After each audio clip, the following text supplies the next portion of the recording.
प्यारे दोस्त, आज की कविता असमंजसता को लेकर है। आज भारतवर्ष की सबसे बड़ी समस्या शिक्षा व्यवस्था को लेकर है। शिक्षा व्यवस्था का रूप इस प्रकार का है कि आपकी शिक्षा सिर्फ आपको नौकर बनाकर रखती है।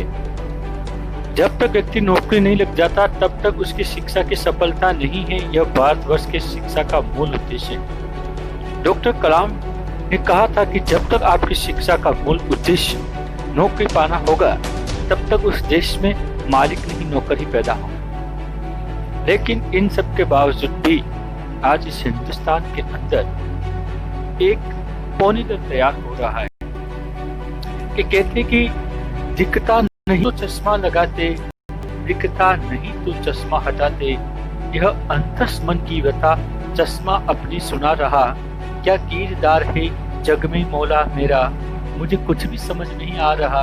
यह कंफ्यूजन ही कंफ्यूजन है, यह कंफ्यूजन ही कंफ्यूजन है। चली हवाएं गधे बने हम, सबने ली और उसमें चली बयारें घोड़े बने हम, सबने ली दौड़ उसमें। हाइजेनबर्ग को पड़ा नहीं, जीवन में कुछ भी गड़ा नहीं, बने शिखंडी महाभारत का पौनी दल वक्त गंवा रहा। यह कंफ्यूजन ही कंफ्यूजन है, ये व्यथा चश्मा अपनी सुना रहा। चश्मा है तो दिखेगा ही और कंफ्यूजन है तो पूछेगा ही। कवि एक चश्मा है ईश्वर का अद्भुत, वो उस अद्भुत जग के देख करके नजारे, अद्भुत नजारे गम के तम के, फूलों के रस के, वीरों का श्रृंगार और राष्ट्र का बाना, सबको मिलाकर करता सचित काव्य का चश्मा और करवाता सुदर्शन उस जग का जिससे यह जग अनजान है।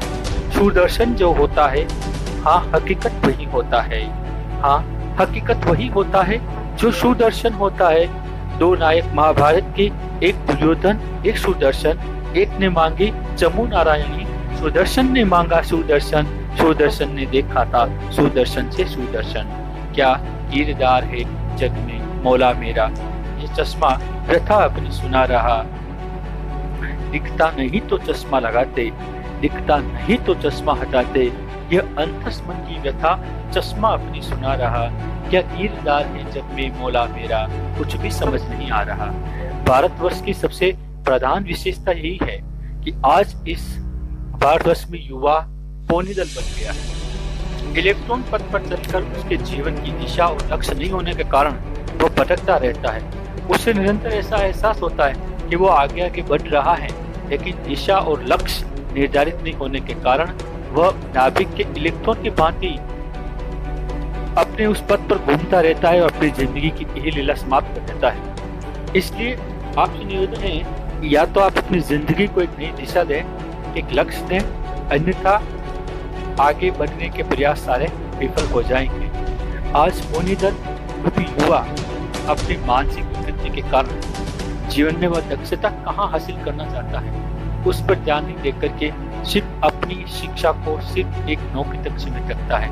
अंततः वह हजारों का टैलेंट होते हुए भी एक नौकर बनकर अपनी जिंदगी को समाप्त कर देता है। आइए हम इस लॉर्ड मैकॉले की शिक्षा पद्धति पर ध्यान देकर हमें हमारे जीवन के नए उद्देश्य स्थापित करने चाहिए और आपकी शिक्षा का मूल उद्देश्य समाज के अंदर व्याप्त प्रवृत्तियों एवं आडंबरों से दूर हटकर वैज्ञानिक दृष्टिकोण स्थापित करना है। आइए, जय भारत, जय और एम जे कलम मेवाड़ की।